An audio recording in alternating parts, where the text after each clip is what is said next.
Hey friends, glad you're here. Tonight, we're stepping out of your comfy bed and straight into the puff of a powdered wig.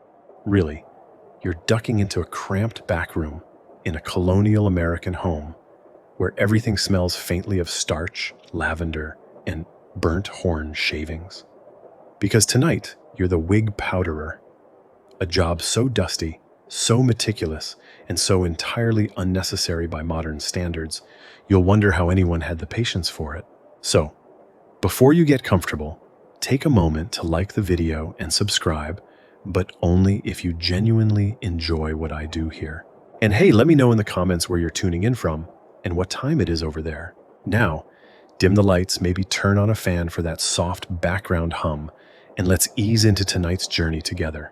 You crack open the creaking door to the powder room, not the bathroom, but literally the room where wigs get puffed and fluffed into bold, stately submission. It's early morning in Boston, maybe 1762. The sun hasn't even begun peeking over the rooftops, but your little workspace is already hazy with fine dust.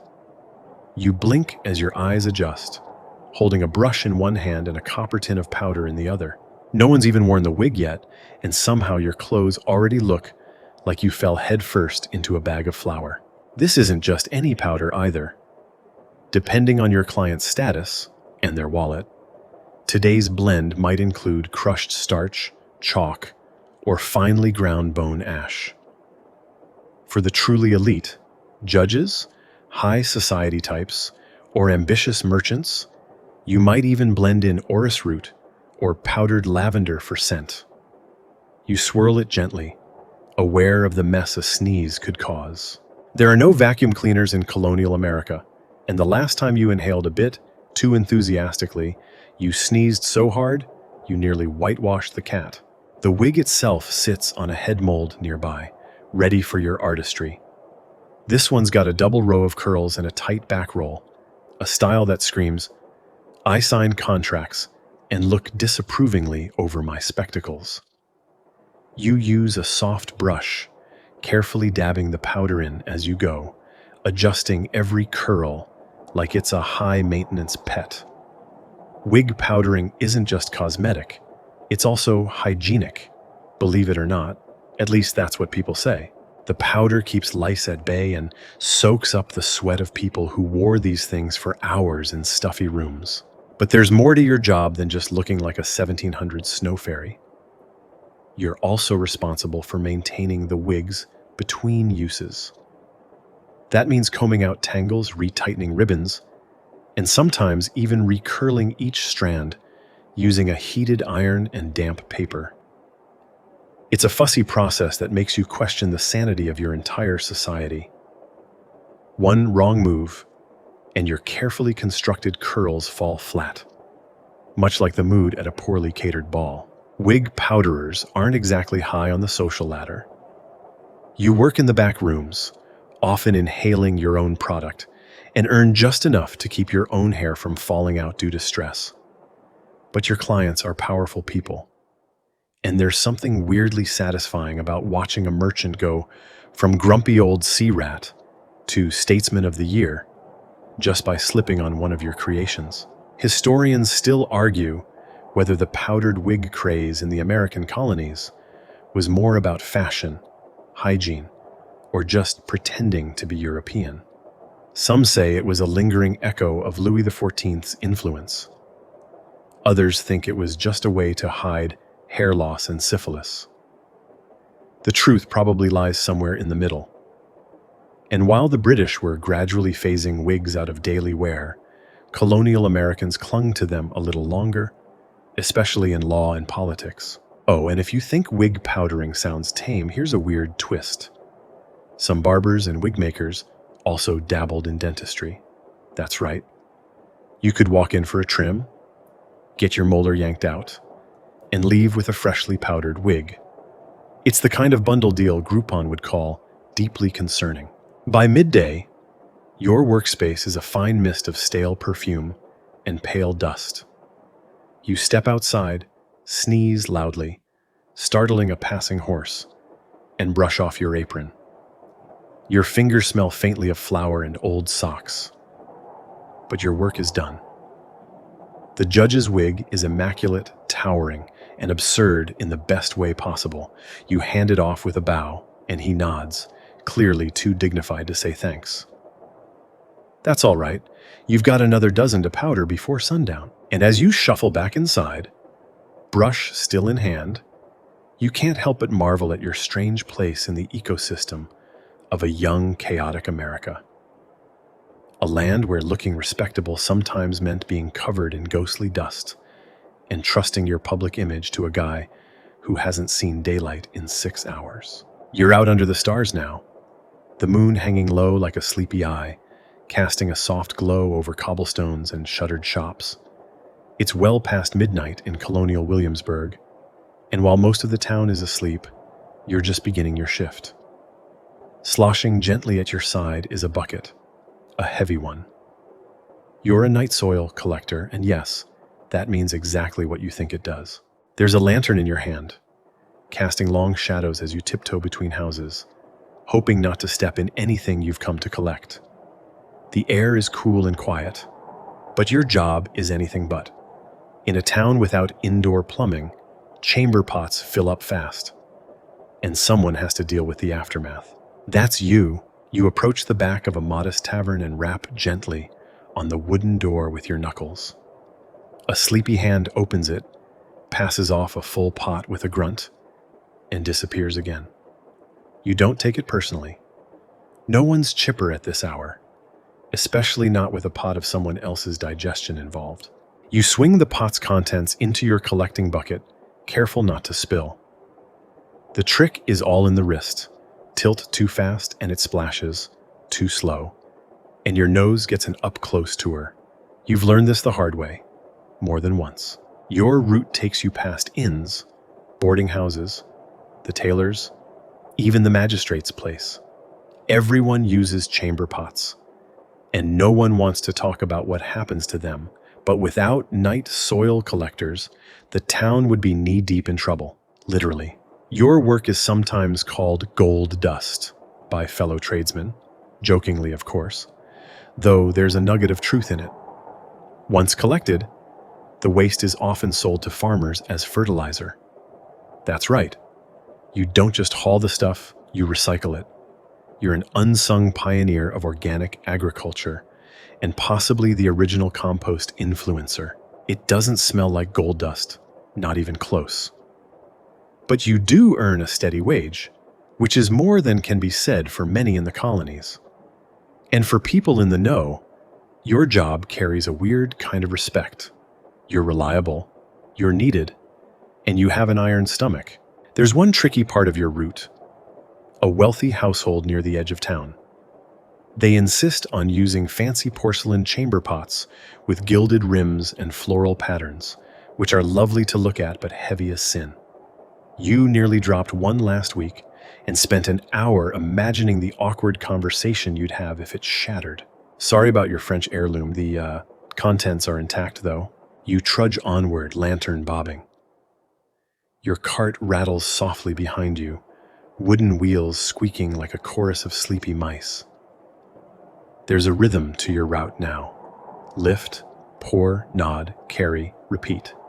Most of your customers leave their pots outside. A few, though, expect some discretion. You once had to crawl halfway through a garden hedge to reach a privacy zone. You still have a scar from that rose bush. Historians still argue whether night soil collection was officially regulated or more of a community-arranged affair. In some towns, it was organized by local authorities. In others, private collectors like you competed for roots. Either way, it was a necessary, if unglamorous, part of colonial life. Without your nightly rounds, dysentery would spread like gossip at a quilting bee. By dawn, your bucket is full, your boots are not, and your back feels like someone used it as a chopping block. You wheel your haul out of town, toward the edges where the farms begin.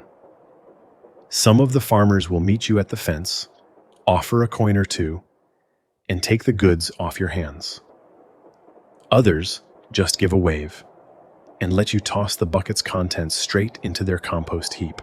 You wash out the bucket in a stream, your reflection shimmering faintly under the rising sun. It's a strange way to spend your life, sure. But you've seen the town from a perspective no one else really gets. Quiet, still, vulnerable. There's a kind of peace in the silence before daybreak, even if it smells like yesterday's stew and regret. And when people pass you on the street later, noses wrinkling, you just nod. You know something they don't. You keep their world running, clean, in your own dirty way. You're sitting at a narrow workbench now, surrounded by tiny curls of hair, silvery thread, and the soft clink of metal clasps. The light filtering through the window is muted, like it knows better than to disturb your focus. Today, your hands aren't making jewelry to impress anyone. They're crafting grief. You're a morning jewelry maker, and your work is part art, part therapy, and part macabre scrapbook. It begins with a parcel wrapped in cloth, gently laid on your table by a young widow. She doesn't speak much. Her eyes say everything. You carefully unwrap the bundle and find what you expected. A braid of her husband's hair, cut clean and tied with black ribbon. The scent of cloves lingers on it, maybe from the sachet he kept in his coat pocket. You nod solemnly and begin your work. Hair work, as it's known, is the foundation of most mourning jewelry. Colonial Americans didn't just hang portraits of loved ones on walls. They wore pieces of them around their necks. Hair could be coiled into a brooch, woven into a bracelet, or even pressed behind a glass locket shaped like a teardrop. Your job is to preserve memory in miniature, with a needle as fine as a whisper. You thread the hair like silk through a delicate wire frame, weaving it into a spiral that resembles a flower. The process is absurdly meticulous. You're not just tying strands, you're telling stories in knots. And if you make a mistake, you can't exactly run to the wig powderer for spare parts. Around you are trays of watch fobs, mourning rings, jet black beads, and even miniature coffins carved from whalebone. One of your more eccentric customers once asked for a locket containing their late cat's whiskers. You obliged. Everyone grieves differently. Historians still argue whether mourning jewelry was more common among the elite or spread widely among middle-class colonists. In wealthier families, entire sets were commissioned, including brooches for every female relative. In smaller towns, you might create just one treasured piece, passed down like a relic. Of course, mourning customs weren't just sentimental, they were regulated. The colonies, especially those influenced by British customs, had expectations around how long you should wear black, when it was appropriate to remarry, and how you should display your grief. Your jewelry helped people navigate these invisible rules. There's a faint irony in how much beauty surrounds you in this deeply sad trade. Your tools include pearl inlay knives, satin-lined boxes, and lace-edged templates for monograms. The hair is often boiled to soften it, then shaped while damp before being set to dry. You've spent hours curled over a single brooch, hunched like a monk, illuminating manuscripts. Sometimes, the requests are poetic. One young girl asked you to shape her sister's hair into a weeping willow. Another wanted a bracelet where the strands were braided in a pattern of their mother's favorite hymn. You do your best. You always do your best. One piece, tucked carefully into your drawer, is your own. Your brother's hair. He died years ago in a shipping accident off the coast of Charleston. You don't wear the locket often, but you always keep it close. In this trade, grief is both your livelihood and your legacy. As afternoon light slants through the window, you finish the latest piece. A delicate brooch with golden clasps, shaped like a crescent moon. Inside, a simple lock of brown hair, curled into a perfect spiral. You polish the glass with the sleeve of your coat and close the tiny hinge with a soft click. When the widow returns, you place it in her palm. She doesn't cry, she just nods, tucks it into the folds of her dress, and leaves. Her loss isn't gone, but now it's bearable, carried quietly over her heart. You tidy your bench, brushing away the tiny fragments of memory like fallen leaves. And you take a moment to breathe, hands still and quiet, knowing another client will arrive soon. They always do. In a world of loud politics, muddy boots, and tooth extractions under trees, you offer something different, a quiet kind of immortality. You're ankle deep in marsh water now, and something just wriggled past your foot. You try not to think about it. The early morning mist clings to your skin like wet linen, and dragonflies hover above the reeds like tiny scouts. This is not a place of elegance or ease. It's squelchy, buggy, and smells faintly of old fish and decaying leaves. But it's your office, because you, lucky soul, are a leech gatherer. Colonial doctors swear by these wriggling little vampires. Whether it's headaches, fevers, inflammation, or just too much bad blood, leeches are the miracle cure nobody asked for, and somebody's got to go fetch them. Guess who? You squish forward in your old leather boots, which are already soaked through. Your strategy today is simple. Wade into the shallows, stand still, and wait. The leeches will come to you. They always do. You're basically a buffet with legs. After a few minutes, you feel the first telltale pinch, like a sharp pebble lodged against your shin. Then another.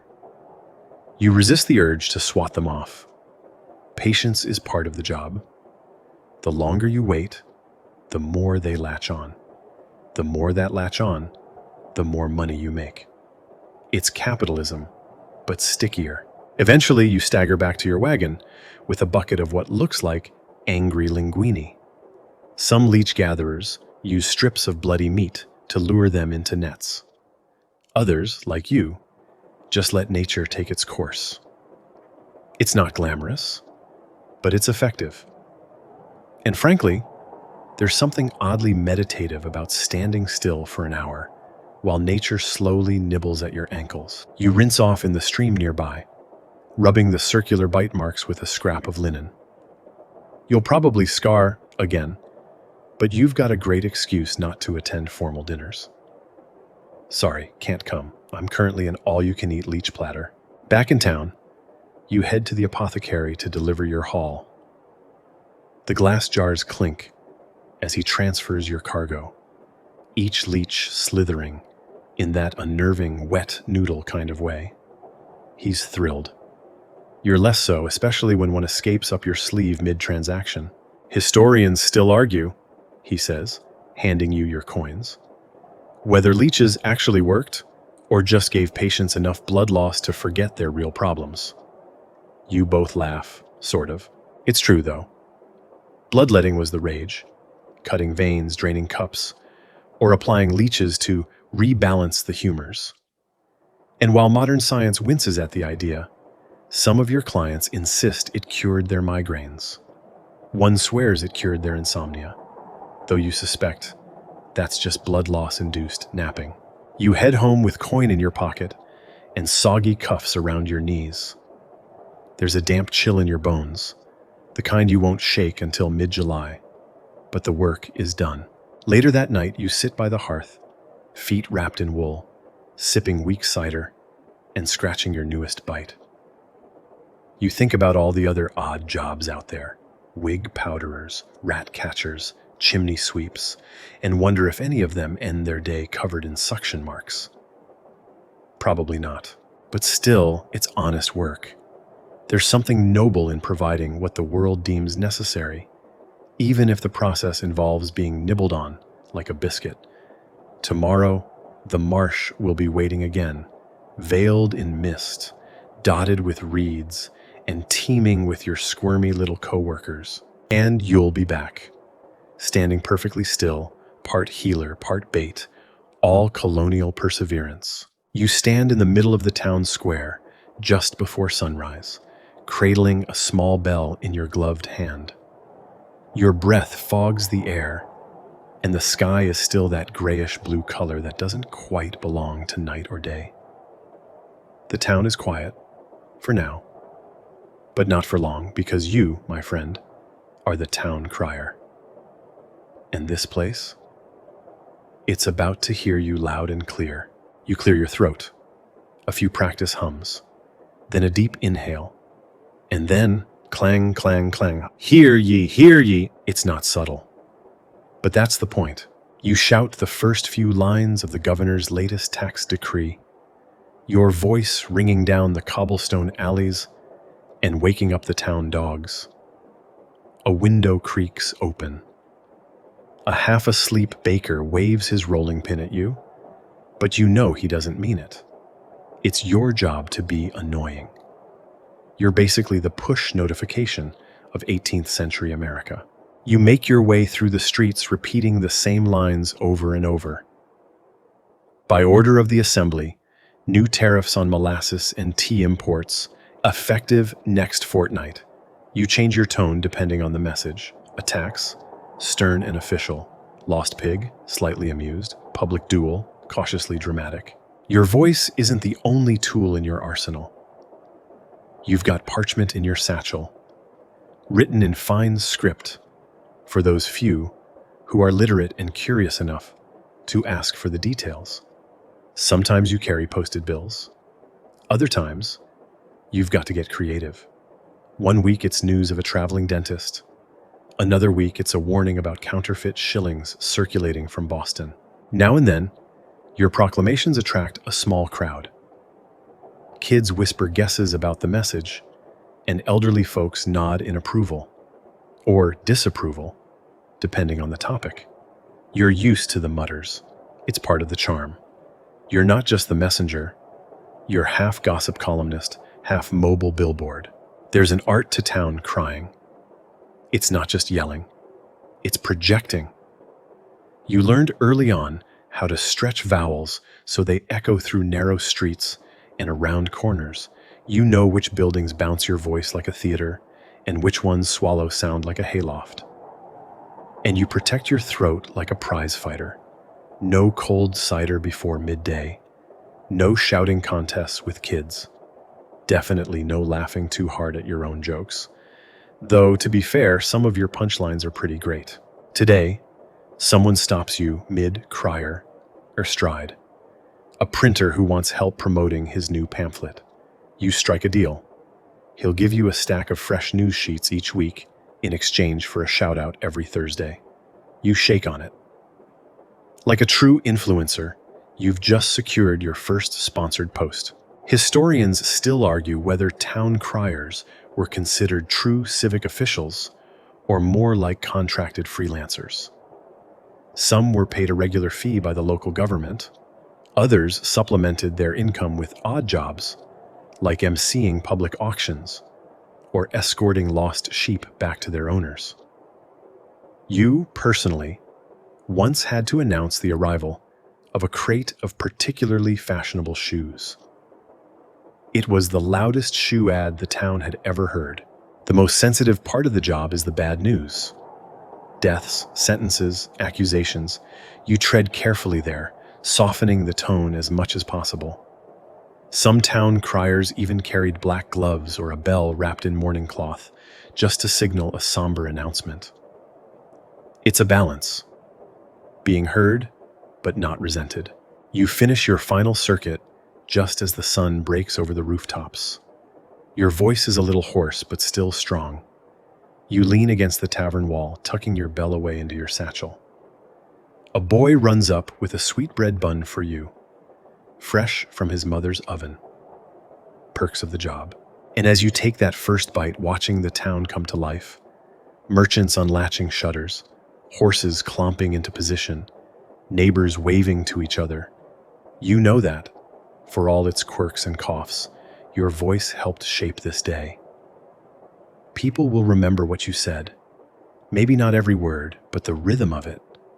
The cadence, the feeling that something mattered enough to be shouted in the street.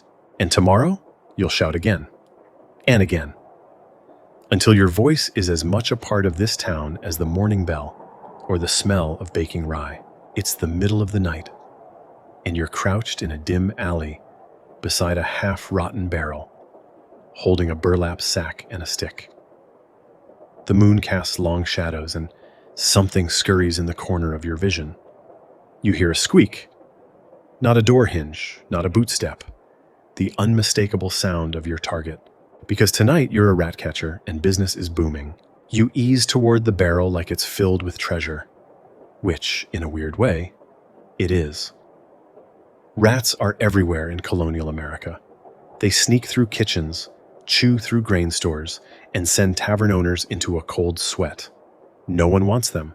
You, on the other hand, want all of them, dead or alive. You give the barrel a good thwack, and out bursts a frantic puff of fur.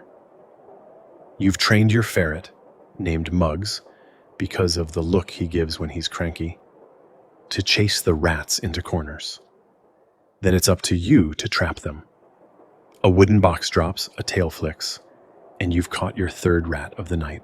You wipe your brow and mutter, 3 down, dozens to go. You're not exactly the town hero, but people respect you in that complicated way. They also respect dentists and undertakers, grudgingly and at arm's length. Everyone needs you, but no one wants to sit next to you at dinner. Your gear includes a burlap sack with a drawstring, it moves occasionally, a metal cage for the big ones, and a sharpened pole in case of aggressive clients. You also carry a tin of oil and herbs to mask the smell. It doesn't really work, but it helps you pretend. What do you do with the rats? Depends. Sometimes you sell them to apothecaries who use their parts in remedies for, wait for it, baldness and boils. Other times, you deliver a batch to local taverns that sponsor monthly rat races in the back alley. Bets are placed, drinks are poured, and the tiny mayhem draws a crowd. Last week's champion, a chunky gray rat named Sir Chomps-a-Lot, ran circles around his competition. Literally. Historians still argue whether rat catchers were officially licensed in the colonies or simply tolerated out of desperation. In London, some were registered professionals. In colonial America, the line was blurrier. You might be the only one doing it in your town, which makes you indispensable, and also very weird. You once caught a rat the size of a cat under the governor's kitchen. It took both you and Muggs working in perfect tandem, plus a bit of help from a passing chimney sweep, who, bless him, didn't ask too many questions. The governor's cook gave you half a pie in thanks, and you've remembered the flavor ever since, apple and sweet onion, which sounds terrible but was weirdly delicious. Your days, well, nights, aren't without risk. Rats bite, they jump. They're clever. You wear gloves stitched with bits of tin to stop their teeth. You've had to wrestle a few out from behind beams, and even once from the inside of a stovepipe. That one got you a burned eyebrow and a permanent twitch in your left eye. Occupational hazard. But here's the strange thing. You kind of like it. The quiet thrill, the puzzle of each hunt, the moment when everything stills and you can sense more than hear where they're hiding. You're part pest control, part predator, part puzzle solver. Tonight's haul is decent. 8 live, 3 dead. Enough to fetch a few coins at the market, and maybe trade one to the baker's son, who swears he's building the world's smallest chariot, kids these days. You head back to your little shack near the edge of town, the sack over your shoulder squirming with low-level outrage. The moon is higher now, silver and watchful. Another night's work, dirty but done. Dirty. And as you unlatch your door and step inside, Muggs curling up at your feet, you realize something. While the town sleeps in peace, you're the reason it does. Sure, they wrinkle their noses when you pass, but without you, their floors would skitter, their food would vanish, and their nerves would snap. You, odd as it sounds, are a guardian of calm. And if calm happens to come in the form of a slightly twitchy guy with a ferret and a sack full of teeth, so be it. You're standing beneath the shade of a broad sycamore tree, the kind with bark that peels like paper. The birds are chirping, the breeze is mild, and someone is screaming. Not in fear, in pain. Because they've asked you, an unlicensed colonial freelancer with a strong grip and steady hand, to yank out a rotten tooth. You're a tooth drawer, part barber, part blacksmith, part local daredevil. And this is your office. A wooden stool, a sack of questionable tools, and a patch of shade beside the main road. You hold up a pair of iron dental forceps that look suspiciously like fireplace tongs, and your patient swallows hard. He's a farmer with a swollen jaw and a visible wince every time the wind hits his cheek. He says it's been hurting for days. You suspect it's been closer to weeks. No anesthesia, no sterilization, no medical license. Just grit, hope, and a strong dose of clove oil, if you can spare it. You gesture for him to sit. He does. The crowd that's gathered, because there's always a crowd, leans in slightly, popcorn nowhere to be found. You wedge a block of wood between his molars to keep his mouth open and offer a rag to bite down on. Then, you lean in, steady your grip, and with one swift, deliberate yank, you pull. A squelch. A moan, applause. You hold the tooth aloft like a trophy and drop it into a jar that already has several rattling at the bottom. Just another Tuesday. The patient slumps to the side, dazed but relieved. You offer him a swig of something strong, cider, or maybe rum, and tuck a few coins into your pouch. He stumbles away, one tooth lighter and 2 weeks ahead of an inevitable infection. You sterilize your tools in the only way you know how. A quick wipe with a cloth and a pass over an open flame. It's not ideal, but hey, it's 1765.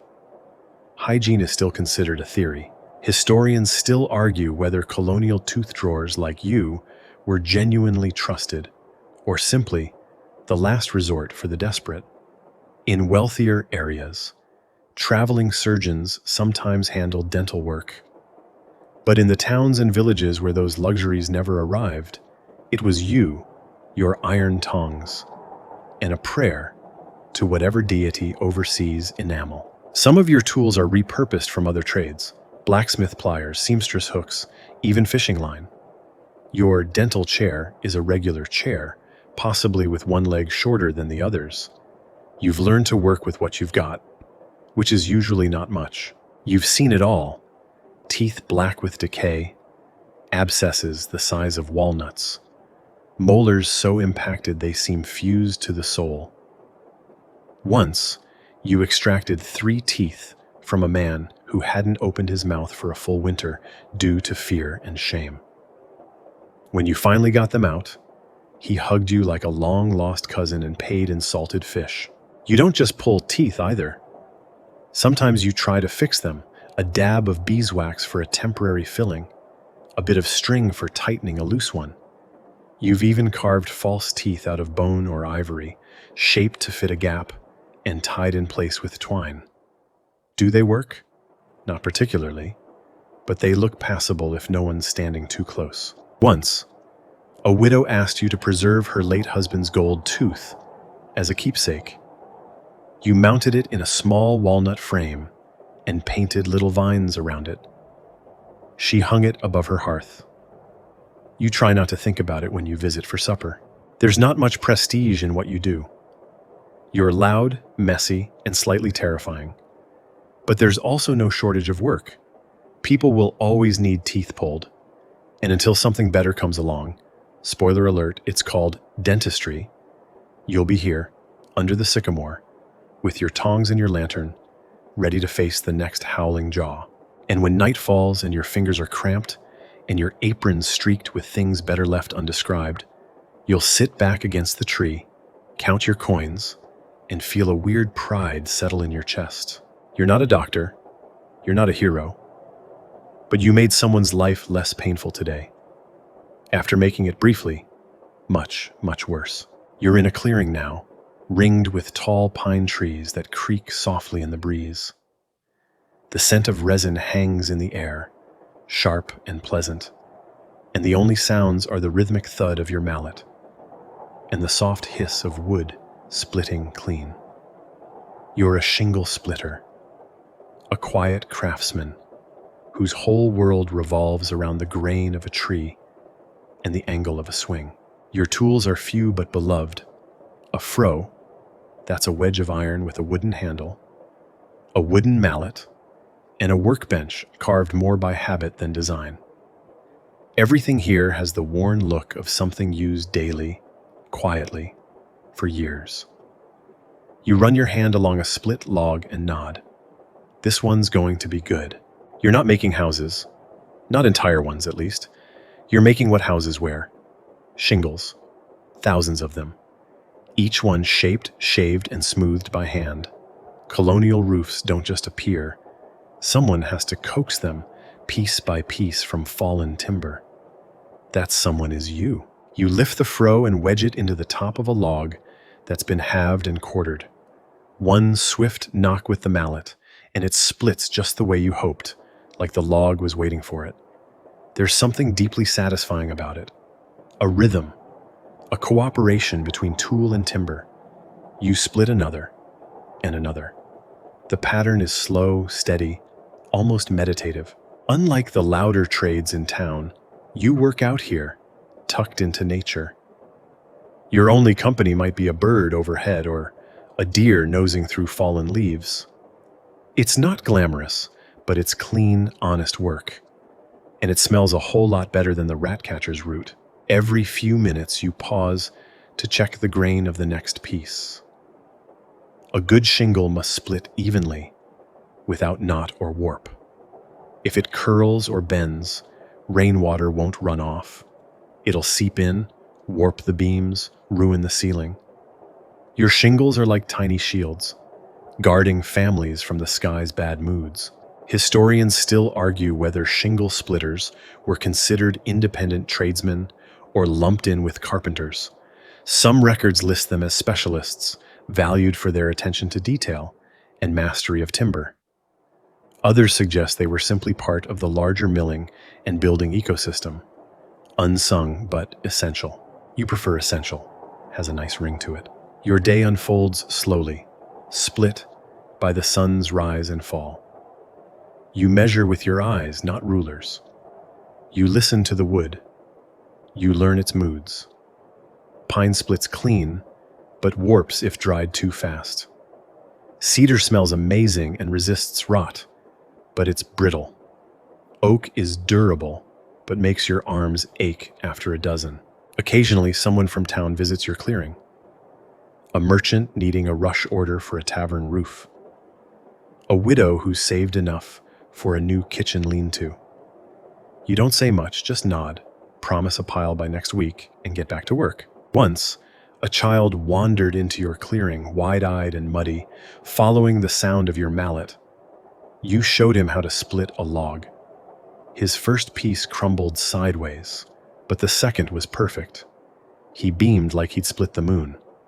His parents sent you a pie that evening, and you still have the pie tin. You keep your offcuts stacked neatly. They'll be kindling, maybe even pegs for another carpenter's work. Nothing goes to waste. The forest gives, and you take only what's needed. There's a small shelter nearby where you store the finished shingles, stacked in even piles, edges aligned like a line of soldiers. You keep count in your head. How many for the chapel? For the apothecary's porch? For the roof of that new barn going up by the mill? As evening falls, you sit on a log, wipe the sap from your hands, and breathe in the pine. The forest is quiet again, your day's labor resting in tidy piles at your feet. No shouting, no crowds, no squirming rats or yanked teeth. Just wood and wind and the steady echo of your work. Tomorrow you'll do it all again, one shingle at a time. A quiet rhythm in a noisy world. It's well past midnight. The town is silent, save for the occasional creak of timber and the distant bark of a sleepless dog.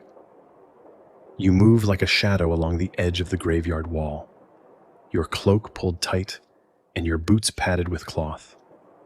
The lantern you carry has its wick trimmed low. casting only the faintest orange flicker on the frost-tipped grass. You're not here to mourn. You're here to collect. You are a resurrectionist, a body snatcher. And while the name sounds like something from a penny dreadful, your job is less about horror and more about anatomy. Or at least, that's the excuse you give yourself when your stomach flips. Colonial doctors need cadavers for teaching. Medical students need to learn how the body works before they poke at it in real time. And since there's no such thing as a legal supply chain for corpses, there's you. You scale the wall with practiced ease, landing silently on the other side. This isn't your first midnight errand. You know which graves are fresh, which stones are decoys, and how to spot loose soil by moonlight. You also know how to calm your nerves, even as the air thickens with fog, and your imagination starts inventing footsteps behind you. You find the plot you're looking for. 2 days old. A modest burial. No coffin. Just shrouded linen and soft soil. You work fast. A small shovel, a few whispered grunts, and eventually you uncover the cloth bundle. No names, no ceremony, just necessity. You ease the body out with as much care as you can muster, gently tucking it into the crate you've brought. It's not personal. It's anatomy. Back at the edge of the cemetery, your associate waits with a borrowed cart. He's a quiet man with a limp and a fondness for boiled eggs. You nod. He nods. No words are needed. You lift the crate, secure the lid, and together you roll it into the darkness. This is your strangest job yet. You're not a thief in the traditional sense. Nothing you take can be spent, worn, or eaten. But you are stealing. From the dead. From families who believed that final rest meant something permanent. And yet, you also know the irony. The people who hire you, surgeons, midwives, physicians in training, are trying to save lives. Lives they can't save if they don't know what a lung actually looks like. Historians still argue whether resurrectionists in colonial America were as widespread as in 19th century England, where it became almost a profession in itself. Evidence is scattered, hidden in court transcripts and hushed rumors. What is certain is that where anatomy schools sprang up, in Boston, New York, Philadelphia, bodies somehow always appeared. And people like you made that happen. You're paid well, but not lavishly. A good body might earn you enough to feed your family for a week. More if it's intact. More still if it has interesting pathology. You once fetched extra coin for a body that had unusual bone growth in the left knee. Another had a fork lodged in their rib cage. You didn't ask. But this isn't steady work. You can't rob the same cemetery twice in a row. You can't be seen. And if you're caught, the punishment is severe. Not because the law cares deeply for the dead, but because the public hates the idea of disturbed rest. You've heard of angry mobs, of jail time, of tar, and feathering. You avoid all three the same way: silence, speed, and never being predictable. You return home as the sky begins to lighten. The crate is gone. Your coin purse is heavier. Your cloak smells of soil. You sit by the fire, boots off, fingers trembling slightly. The chickens outside stir. Someone somewhere is rising to bake bread. You've already lived a full night. You don't talk about what you do. Not to friends, not to family, not even to yourself, really. You just breathe deep, count your money, and try not to dwell on the fact that you're intimately familiar with the sound of coffin nails cracking loose. And as you drift off to a few hours of exhausted sleep, you remind yourself of one small comfort. Tomorrow, some apprentice physician will study a heart more real than any drawing in a textbook. And maybe, just maybe, someone's life will be saved because you dared to steal the dead.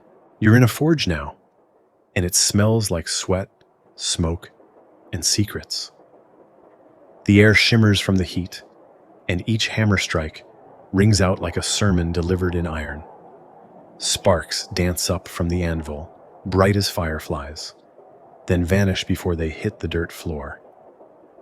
But what's being shaped today isn't a horseshoe or a sword. It's a muzzle. For a woman, you swallow.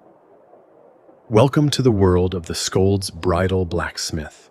You're not proud of the job exactly, but the town council insists, and coin is coin.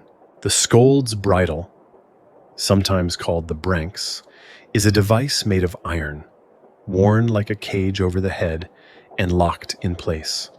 A flat plate sits in the mouth, pressing down on the tongue.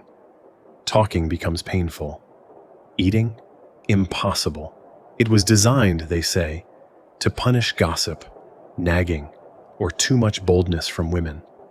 And while it's fallen out of use in most places, your town still clings to the idea, like it's an unpleasant tradition nobody wants to admit they believe in. You stoke the forge and heat a strip of iron until it glows like sunrise. It's quiet work, grim, methodical. You hammer, bend, and shape the metal, checking the fit on a wooden mannequin head carved to rough human dimensions. You whisper an apology to it, like always. You don't ask about the accused, you hear stories. A merchant's wife who shouted at the magistrate. A widow who refused to leave a disputed plot of land. A servant girl who called out a local preacher for hypocrisy. Too loud, they say. Unwomanly. So they come to you. Your hands are calloused and blackened, but you work carefully. You could make it tighter. You don't. You could sharpen the mouthplate's edge. You never do. You make them just functional enough to be used, but not brutal enough to satisfy the more sadistic souls among the council. Historians still argue how common Scold's bridles truly were in colonial America. They were more often used in Scotland and England, but a few records suggest they made their way across the Atlantic. Were they symbolic threats or real punishments? Did they truly silence women, or only give their critics something to parade? The line blurs, as it often does in old records. In any case, your town keeps ordering them. You remember the first time you made one. You couldn't sleep for days. You tried to justify it. If I don't make it, someone worse will. But the thought clung to your ribs. You dreamed of rusted cages and voices that couldn't scream. Now, you keep a little tin box near your anvil. Inside it are offcuts, scraps of unused iron from rejected bridles. Every time you make one, you add another piece to the box. It's your quiet rebellion. One day you'll melt them down and turn them into something else. Nails, maybe, for building, not punishing. A boy peeks into the forge, an apprentice from the council. Is it ready? He asks, not meeting your eyes. Almost, you reply. You hand him a broom and gesture toward the soot-covered floor. He sweeps while you attach the final rivet. You wrap the device in burlap, knot it twice, and hand it over. Don't drop it, you say. Don't look inside. He nods and runs off, clumsy and wide-eyed. He doesn't know what it's for. You hope he never finds out. You sit down on a worn stool and wipe your face. The forge glows behind you, gentle now. In the fading light, your tools hang neatly on their rack. Tongs, hammers, files. Instruments of both creation and consequence. You sip cold water from a tin cup and stare at the mannequin head, still resting on the workbench. You reach out and remove the trial bridle from it, gently, like lifting a weight off a friend. You set it aside and cover the head with a cloth. Enough for one day. As night falls, you lock up the forge and step outside. The air is cooler now, laced with wood smoke and the far-off chatter of townsfolk. Somewhere down the road, a woman's fate has already been sealed, her voice literally restrained by something you built. And while your hands may not bear the blame, you feel the echo of it. You walk home quietly, thinking of nails, and of that box of iron scraps waiting to be reborn. The backyard stinks like boiled tallow and singed hair, and your sleeves are slick with a kind of grime that doesn't wash out with soap. It is soap. You're a soap boiler, and today, like most days, smells profoundly weird. You've got a large iron cauldron over a fire pit, bubbling like a witch's stew. But instead of eye of newt, it's full of beef fat, lye, rainwater, and questionable decision-making. Steam rises in thick clouds, and every once in a while a bubble bursts with a disturbing pop, flinging droplets of half-cooked soap goo onto your boots. You sigh, stir, and keep going. Colonial life is messy. Mud, sweat, animal guts, whatever's growing in your neighbor's outhouse, and somebody has to clean it. Eventually, that's where your soap comes in. But first, you need raw materials. You've spent the past week collecting animal fat, suet from cows, drippings from kitchens, pig offcuts from the butcher. If it congeals and smells awful, you've probably got a use for it. To this, you add lye, which you make yourself by leaching water through a barrel of hardwood ashes. It's a finicky process, too strong, and your soap becomes skin-peeling lye bricks. Too weak, and it's just greasy oatmeal. You've ruined entire batches by misjudging the strength of the ashes from one woodpile to another. You stir the bubbling mess with a long wooden paddle, keeping your face at a safe distance.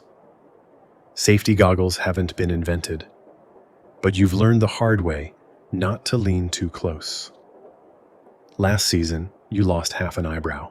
Some soap boilers work indoors, but you prefer the backyard setup. Open air makes the stench a little more bearable. And when things get explosive, and they do, at least your walls aren't splattered in fat foam. The neighbors aren't thrilled, but you try to sweeten them with free bars whenever you make a good batch. Keyword, whenever. The soap itself is a miracle of chemistry you pretend to understand. The fat and lye combine, over time and heat, into a waxy substance that hardens into something vaguely usable. You pour the liquid into wooden molds and let them sit overnight. Later, you'll cut the blocks and stack them to cure for several weeks. Yes, weeks. Cleanliness, like cheese and revenge, takes time. Historians still argue how often soap was actually used in colonial America. Many folks bathed infrequently, fearing illness from open pores. Laundry was labor-intensive, and most people simply aired their clothes out and hoped for the best. But soap still had its place, used for dishes, floors, linens, and the occasional hard scrub down before church. The best part of your job is fragrance, if you can afford it. You've tried everything: lavender, lemon peel, rosemary, even pine pitch. You once attempted cinnamon and regret it deeply. Smelled like a yeasty gingerbread man with boundary issues. Every so often, a customer makes a strange request. One wanted their soap to look like marbled stone. Another insisted it be shaped like a dove. You're not a sculptor, but you tried. It ended up looking more like a squashed chicken, but they seemed pleased. Of course, there's always competition. Old Mrs. Farnsworth across town claims her recipe makes the gentlest soap in the colonies. She uses goat milk and honey and wears lace gloves while she pours. You use beef fat and curse at your fire pit. Still, you've got loyal customers. They appreciate your no-frills honesty and the occasional sample shaped like a heart or a lump. One batch this month turned an alarming shade of green. You called it Forest Surprise. It sold out. You sit back on a wooden crate as the fire under the cauldron crackles low. The last of the day's batch thickens as it cools, like pudding with a grudge.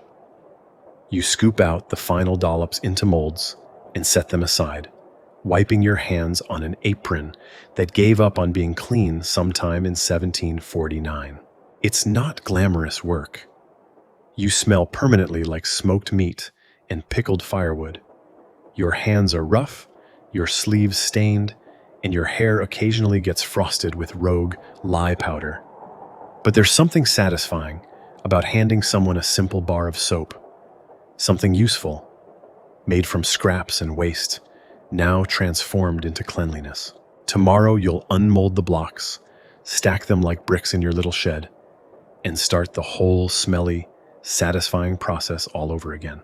And somewhere, someone will take a bath, and maybe even enjoy it because of you. The forge is quieter now than you'd expect. No roaring bellows, no clang of iron, just a low hiss, the occasional wheeze of old leather, and the patient creak of wood as you crouch next to the heart of the shop. Today, you're not making weapons or horseshoes. You're repairing the blacksmith's lungs. Not his lungs exactly, but the bellows, the great wheezing beast that feeds the fire. You are a bellows mender, one of the few people in town who can fix what keeps the flames alive. You kneel next to Old Bertha, the name scrawled in chalk across the cracked leather of the forge's primary bellows. She's been with the smith for over a decade, older than some apprentices, and has pumped more air into fires than anyone would dare count. But now she's torn, and without her, the entire forge has gone limp. You press your fingers against the damage. A jagged rip where smoke-blackened leather has pulled away from its wooden frame. It sighs a little under your touch, like an old dog tired of barking. Your tools are simple: a needle the size of a dagger, thick waxed thread, strips of tanned hide, and a jar of pitch-black sealant that smells faintly of pine tar and regret. Mending bellows isn't glamorous, but without them, even the loudest smith can't raise a spark. They depend on you, even if they forget your name half the time. You peel back the worn sections carefully, checking the hinges and valves. Some menders try to patch over damage without lifting the frame, lazy work that lasts a month at best. But you've always done it properly. Unlace, inspect, reinforce, rebind. Every step counts. As you work, the blacksmith hovers nearby, wiping his hands on a rag that was probably white in a previous life. "She started hissing last week," he says, unnecessarily. You nod and continue. The shop smells like iron dust, ash, and something meat-like that was cooked on the forge yesterday and promptly forgotten. Bellows are deceptively complex. Inside are air chambers, flexible panels, valves that open and close with pressure. The whole thing works like a giant accordion with ambition. One broken strap, one stiff hinge, and the fire dies, just like that. Historians still argue how standardized bellows were during the colonial era. Some were enormous, custom-made behemoths, bolted into stone walls. Others were portable leather bags with wooden handles for traveling smiths or kitchen hearths. But every bellows had the same soul, a need for air, and someone to make sure it could breathe. You stitch the torn leather back into place, each loop of thread pulled tight with a grunt. Your needle thunks into the wood as you anchor it, then swoops back out with the rhythm of a heartbeat. In the quiet forge, it sounds almost musical. Once the patch is secured, you brush the seams with sealant, smoothing it into the cracks with a soft cloth. The smell intensifies. Sticky, earthy, ancient. You wait for it to cure, wiping sweat from your forehead with a sleeve you've stitched more times than you can remember. While it dries, you check the bellows frame. The wood is dry in places, splintering at the edges. You sand down the worst of it, reinforcing the corners with a few small pegs. The valve, thank heavens, is intact, just dusty. You polish it gently, whispering to yourself like a caretaker, fluffing pillows in a sick room. Finally, you reassemble Bertha, relacing the hide and checking for any remaining gaps. The blacksmith steps forward, excitement breaking through his usual gruffness. You gesture for him to try. He grips the handle, pumps once, and the forge roars to life. Flames leap, orange and eager as old Bertha sighs triumphantly. The blacksmith laughs aloud, a deep, rusted sound, and claps you on the shoulder. "Didn't think she had it in her," he says. "She didn't," you reply. "Now she does." He offers you a coin pouch, not heavy but honest, and a slice of something vaguely resembling bread. You accept both, a fair deal. As you pack up your tools, he nods toward the bellows. "You ever think about making your own forge?" You smile but shake your head. You're not in this for the fire. You're in it for the breathing. And as you step outside, the evening sun bouncing off soot-streaked windows, you feel a quiet kind of satisfaction. You didn't shape iron today, or hammer a blade into being, but you fixed the thing that lets others do just that. In a world of loud trades and louder egos, you're the breath behind the blaze. You're ankle-deep in mud, waving your arms and making urgent clicking noises with your tongue. Around you, pigs dart and grunt, completely ignoring your efforts to control them. One nudges your shin with a suspicious amount of intent. Another sniffs your boot, snorts disapprovingly, and bolts.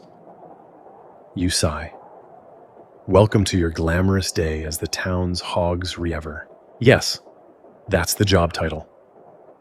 A hog's reaver is part pig whisperer, part livestock wrangler, and part unofficial zoning enforcer. Your mission? Keep pigs out of places they're not supposed to be, like the churchyard, or the bakery, or, last week, the mayor's pantry. Colonial towns aren't quite the tidy grids we imagine.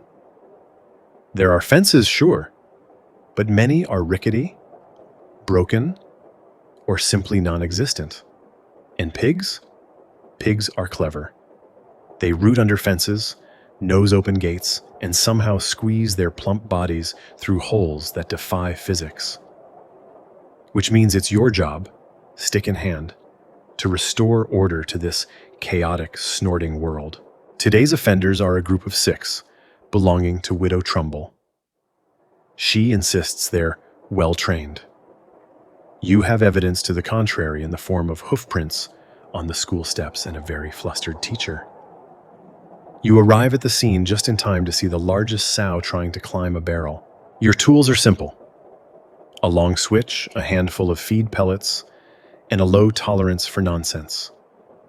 You flap your coat, click your tongue again, and manage to herd 3 of them back through the gate. The others? They scatter like furry marbles down the lane. You give chase, boots squelching with every step. A curious child watches from a window and offers helpful commentary like, "That one's faster than my uncle." You tip your hat grimly. Eventually, with equal parts strategy and desperation, you corral the escapees into a makeshift pen behind the apothecary's shed. You use a piece of string, a pile of old turnips, and one very persuasive glare. The pigs grunt in protest, but you've won, for now. Historians still argue whether hogs reavers were officially appointed or just town volunteers with nothing better to do. In many communities, they were elected annually, much like other minor civil positions. It wasn't glamorous, but it was essential. Pigs were both valuable property and public menace. Let them run wild, and your town's market becomes a muddy obstacle course. Control them, and society can limp on, relatively poop-free. You stop for a breather and wipe your forehead with a rag that smells faintly of breakfast sausage. There's no uniform for your job, but your clothes all carry a kind of porcine patina, muddy cuffs, chew marks on your belt, and the unmistakable smell of pig sweat that never truly fades. You once tried washing your boots with vinegar. The boots retaliated. Later in the afternoon, you're summoned to the town square. Another hog, this one belonging to a retired militia captain, has been spotted rooting under the vegetable cart. You arrive to find it halfway inside a sack of turnips, squealing with what can only be described as glee. The captain insists his pig is a decorated veteran. You suggest that perhaps it needs to be demoted to soup. You wrestle the creature politely out of the sack, brush off your coat, and escort it home. You leave a note in the captain's mailbox. It simply says, "You owe Turner a new sack of turnips, HR." It's not all chaos. Sometimes, you visit the town's smaller farms, checking fences and doling out advice. You've become something of a local expert in pig psychology.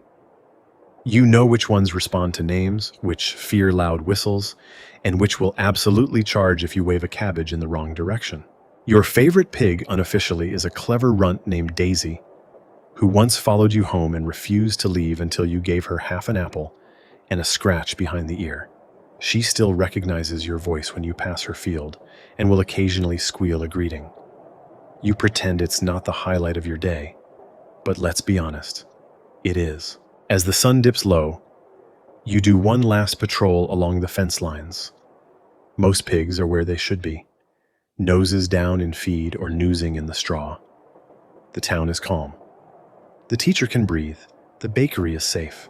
You head home, switch over your shoulder, boots heavy with a day's worth of mud. It wasn't glamorous, but no one got trampled, and only one set of underpants was stolen off a laundry line. Long story. And as you hang up your hat and peel off your outer coat, you smile. Because in a world trying to balance order and oinks, you are the line between civilization and chaos. One squealing, stubborn pig at a time. You've got a bucket of fish guts slung over your shoulder, the early morning sun just beginning to filter through the mist. It's still chilly in the air, but the pungent, briny scent of the harbor quickly drowns out any lingering chill.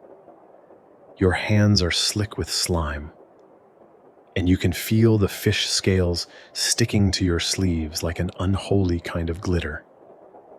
This, you realize, is the least glamorous of all colonial jobs. The fish gutting and distribution master. You're a fish thrower, a crucial cog in the town's daily rhythm, even if no one bothers to thank you. Every morning, before the town comes alive, you walk to the docks with a cart and a couple of empty barrels.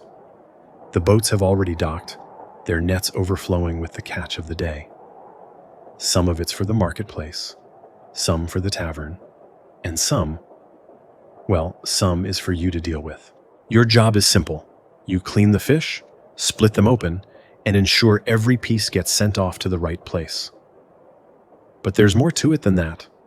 You've got to know your fish. What makes a good cod? The difference between a herring and a mackerel. Which ones will keep, and which ones need to be sold or salted immediately. The work is repetitive, the smell unforgettable, and the pay, well, let's just say it's not exactly fresh either. Historians still debate how the role of fish throwers was classified in colonial towns. In some places, it was considered menial labor, often relegated to young apprentices or the elderly who could no longer work the boats themselves. In others, fish throwers held a surprising amount of responsibility. They were, after all, the first point of contact between the sea and the marketplace, and in some cases, they were even entrusted with ensuring the catch was sold at the right price. You arrive at the docks just as the first fishermen unload their boats. The air smells of seaweed and salt water, a familiar scent that's so much a part of you now that you no longer notice it. You exchange a few quick words with the captain, an old man whose hands look like they've spent more time in the water than on land. "Catch of the day," he grunts, dumping a heavy basket at your feet. And there they are, the glistening bodies of cod, flounder, and the occasional unlucky crab. You grab your knife, ready to get started. The process is mechanical, almost meditative. A quick slash down the belly of each fish, the careful removal of organs that will be discarded in the sea to feed the gulls and crabs. Each fish is a small, slippery puzzle, its internal workings both simple and mysterious. You throw the cleaned fish into baskets, some destined for the market, others for drying or smoking. Your hands are moving quickly, the rhythm of your work steady as the waves lapping against the shore. There's a certain grace in the chaos of the work, though if you were to ask anyone else, they'd probably just call it gross. After a while, the fish start piling up in neat rows, each one separated by size and quality. You wipe your brow with the back of your hand, taking a moment to admire the work. It's not pretty, but it's honest. The market will be bustling in a few hours. The townspeople will pick over the fresh catch, and the rest of it will be salted for preservation. You'll be long gone by then, with your bucket of fish guts heading out to the compost heap. But there's one last job before you can call it a day. Throwing the fish. You take the best of the catch, those that are perfect, glistening, ready for the pot, and toss them to the waiting market folk. The toss has to be just right. Too soft, and they'll end up on the ground. Too hard, and they'll end up bruised or broken. There's an art to it, you've found, and it's a skill you've honed over years. You flick your wrist and send the first fish sailing through the air. It arcs beautifully, landing with a soft thud on the market stall, and the old woman behind it gives you a satisfied nod. You repeat this again and again, sending fish through the air like an unspoken currency between you and the town. Of course, there are accidents. There's the occasional slip or miscalculation where a fish goes flying off in the wrong direction, landing with a soft plop on someone's hat. There's no real malice behind it, just the nature of the trade. You always make sure to apologize, of course, but deep down, you know that no one really minds. A fish flying through the air is just part of the charm of the whole enterprise. As the sun rises higher, you finish your work, the last of the fish flying neatly into their respective homes. The smell of salt and fish oil lingers on your skin, a reminder of another job well done. You don't do it for the glory, for the fame, or even for the thanks. You do it because it's what keeps the wheels turning. Because without fish being thrown, the town would grind to a halt. You wipe your hands on a rag and head back to the dock. The day has barely begun, but you've already done your part. The fishermen will sell their wares, the town will feast, and the cycle will begin again tomorrow. You'll be back here before dawn, ready to repeat it all. Maybe, just maybe, one day someone will thank you for it. But until then, you'll just keep throwing fish. Your thighs ache from riding all morning. The hem of your dress is crusted with trail dust, and there's a suspicious bruise on your shin. From that moment, you misjudged a low-hanging branch near Miller's Hollow. But you don't slow down. You're almost to the next drop. You're a female post rider in colonial America, riding side saddle through backwoods, over creeks, and past wolves, the literal and political kinds, to deliver the colony's lifeline, letters. You shift slightly in the saddle to ease the ache in your hips. The leather creaks beneath you. Your horse, Mercy, a sturdy mare with no patience for theatrics, snorts and keeps pace. The trail ahead winds into a thicket, and you raise your hand instinctively, shielding your eyes from another slap of sunlight through branches. Your route today stretches nearly 30 miles, from the outskirts of Hartford to a farming village near the coast. You've got a leather satchel stuffed with folded parchment, sealed with wax and scrawled in a dozen different hands. Love notes, payment requests, court summons, instructions from one general store to another about how many sacks of flour to expect next week. It's not glamorous mail, but it matters. And you're one of the only people willing to ride it there, especially being a woman. It raises eyebrows, sure. Some townsfolk shake their heads when you clatter past. Others pretend not to notice. But they notice. They always notice. Still, no one else wanted to make the trip when the last post rider fell sick. You'd been delivering parcels for your uncle's mercantile already. So why not this? You had the horse, the grit, the map etched in your memory like an old lullaby. Now, 2 years later, it's routine. Rain, sleet, heat, snow. You ride through all of it. You've patched your own boots, sharpened your own knives, hidden letters in your bodice when bandits rode too close. And always, you deliver. Historians still argue how common women, post-riders, actually were in the colonial period. A few documented cases exist, often when male relatives were ill or away. But how many women did it without leaving records? How many rode under borrowed names or simply weren't counted because no one imagined a woman doing it in the first place? You know at least one, yourself. Around midday, you stop at a tavern you trust. The barkeep knows you, keeps a carrot for Mercy and a crust of cornbread for you. He doesn't ask questions when you swap out one satchel for another, sliding in a few fresh letters bound for Albany. You refill your flask with weak cider, wipe your brow, and mount up again. There's still light enough to make the coastal village before sundown, if you push. The last few miles are rough, muddy ruts, a washed-out bridge, a couple of curious turkeys who refuse to move unless you shout. You do. Loudly. Mercy is unfazed. By the time you arrive at the postmaster's building, you're covered in trail grime and grinning like a fool. The apprentice boy there, no older than 14, takes the satchel and nods solemnly, like you're handing over the Magna Carta. "Ma'am?" he says in awe. You tip your hat and try not to laugh. The way back will be quieter. No letters, no deadlines. Just you and the long road and maybe a few curious stares from deer in the brush. You think about the letters you carried today. Who will open them? What they'll say.